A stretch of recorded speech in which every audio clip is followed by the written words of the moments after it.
तो उत्तराखंड में cyber crime का ग्राफ बढ़ता ही जा रहा है और इसको रोकने के लिए उत्तराखंड पुलिस ने अब एक अहम कदम उठाया है। और क्या कुछ कदम है, क्या कुछ किया जा रहा है उत्तराखंड पुलिस की तरफ से, इस पर बात करने के लिए हमारे साथ खुद उत्तराखंड के डीजीपी अशोक कुमार हमारे साथ लाइव जुड़ चुके हैं।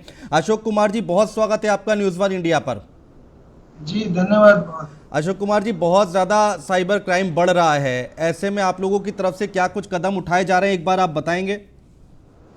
देखिए, साइबर क्राइम ऐसा नहीं है कि उत्तराखंड में बढ़ रहा है, पूरे देश में बढ़ रहा है। जी। पूरा लाइफ ऑनलाइन हो रहा हम्म। है, एजुकेशन ऑनलाइन हो रही है, फाइनेंशियल ट्रांजैक्शन ऑनलाइन हो रहे हैं, नौकरी ऑनलाइन हो रही है, हम्म। तो उसके साथ साथ क्राइम भी ऑनलाइन हो रहा है। जी। ठीक है, तो साइबर क्राइम पूरे देश में बढ़ रहा है और ये पूरे देश की पुलिस के लिए, जनता के लिए सबसे बड़ी चुनौती है। हम्म। अगर आपको पता होगा, उत्तराखंड पुलिस ने अब इतने बड़े एक साइबर क्राइम का भंडाफोड़ किया है हम्म। पूरे देश में, जिसमें 1 लाख से ज्यादा लोगों के साथ धोखाधड़ी हुई है। जी। कम से कम 360 करोड़ का वो फ्रॉड है हम्म। और इसमें चाइनीज और हांगकांग के नेशनल भी शामिल है। जी। ये लोग 15 दिन में पैसा दुगना करके, ऐसे करके इन्होंने पावर बैंक ऐप बनाया और उसके माध्यम से लोगों के साथ धोखाधड़ी की। तो उसका भी हमने भंडाफोड़ किया है।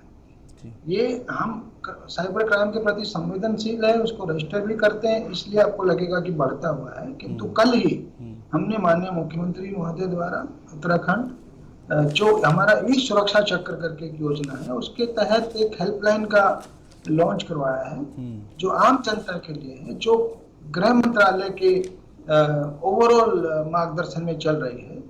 155260 155 260। तो अगर किसी भी आदमी के साथ साइबर फ्रॉड होता है तो इस पे जल्दी से जल्दी इस हेल्पलाइन पे कंप्लेंट करे, तो उसका फायदा ये होगा कि जो उसका अगर साइबर फ्रॉड किसी बैंक खाते में गया होगा तो उन बैंक खातों को जल्दी से जल्दी फ्रीज कराया जा सकेगा।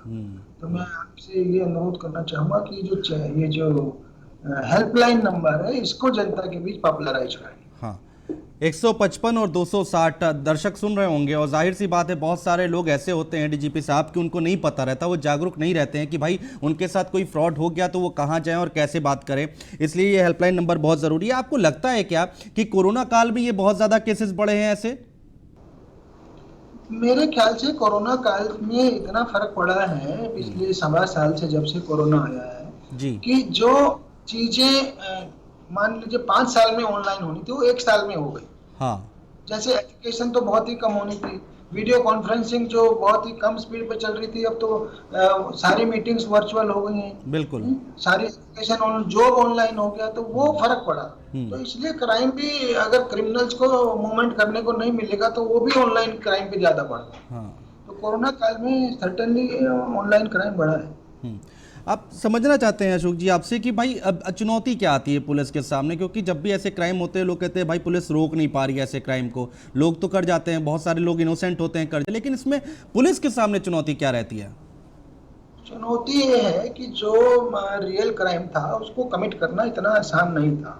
आपको किसी के लूट करनी है, चोरी करनी है, तो आप योजना बनाएंगे, गैंग बनाएंगे, जाएंगे कहीं से, कोई गाड़ी मोटरसाइकिल हायर करेंगे, कहीं क्राइम स्थल, घटना स्थल पे जाएंगे, उसके 50 प्रूफ होंगे, फुटप्रिंट होंगे, तब जाके आप मैनुअली किसी से आमना सामना करेंगे। लूट करनी है तो वहां झगड़े में आपकी भी पिटाई हो सकती है। बिल्कुल। तो वो वाला क्राइम था। जी। अभी क्राइम सब कुछ खाली ऑनलाइन है, क्लिक के ऊपर हो जा रहा है सब कुछ। आपको कॉल मिलाया, आपका किसी तरह से उन्होंने ओटीपी ले लिया और पैसा आपके खाते में ट्रांसफर। तो the crime is so fast, और ये कहीं घर बैठे बैठे हो जा रहा है, आपको कहीं भी नहीं जाना है। बिल्कुल। आप विदेश में, अफ्रीका में बैठे हो तो भी आप ऑनलाइन क्राइम कर सकते हो। आपकी लॉटरी निकली है नाइजीरिया में, बैठे बैठे आप कहेंगे और आपका पैसा वहां ट्रांसफर हो गया। तो ऑनलाइन जो चीज है उसका वॉल्यूम बहुत ज्यादा है। जी। जैसे मैंने कहा आपको, जो पावर बैंक के थ्रू फ्रॉड हुआ है देश भर में, जी। ये 360 करोड़ तो हमने ट्रैक कर लिया कि इन खातों में ट्रांजैक्शन हुआ है। हाँ। तो आप इमेजिन करिए, उससे ज्यादा होगा, लाखों लोगों के साथ धोखाधड़ी हो गई, तो कितने अभियोग दर्ज करेंगे आप? वो इश्यू आ जाता है। फिर वो कैपेसिटी नहीं है इतनी कि उतना हमारा आयोग कोर्ट में कितना खड़ा रहेगा, वो एक इश्यू आ जाता है। इसमें इंस्पेक्टर से नीचे ऑथराइज नहीं विवेचना के लिए, वो एक इश्यू आ जाता है। सब इंस्पेक्टर ऑथराइज हो जाए तो हमारे लिए और बेटर होगा, क्योंकि इंस्पेक्टर्स कम होते हैं संख्या में। तो इश्यूज बहुत सारे हैं, परंतु वो भी सुलटेंगे। और लेटेस्ट उभरता हुआ क्राइम है, पूरे देश की पुलिस के लिए बड़ी चुनौती है। मैं कहूँगा आज की तारीख में सबसे बड़ी चुनौती है साइबर क्राइम। और इसको, अच्छा, एक और बड़ा इशू, इसके पॉकेट्स बन गए हैं। जैसे सबसे पहले दुनिया में नाइजीरिया से शुरू हुआ, अच्छा। नाइजीरियन को कहते थे। हाँ। उसके बाद बाकी कंट्रीज के लोग भी लग गए। अभी इंडिया में आया तो आप देखेंगे कहाँ सबसे ज्यादा, झारखंड, राजस्थान, मेवात, पॉकेट्स बन गए। पूरा का पूरा गांव और कुछ कर ही नहीं रहा। जमतारा फिल्म आपने देखी होगी, बिल्कुल बिल्कुल बिल्कुल।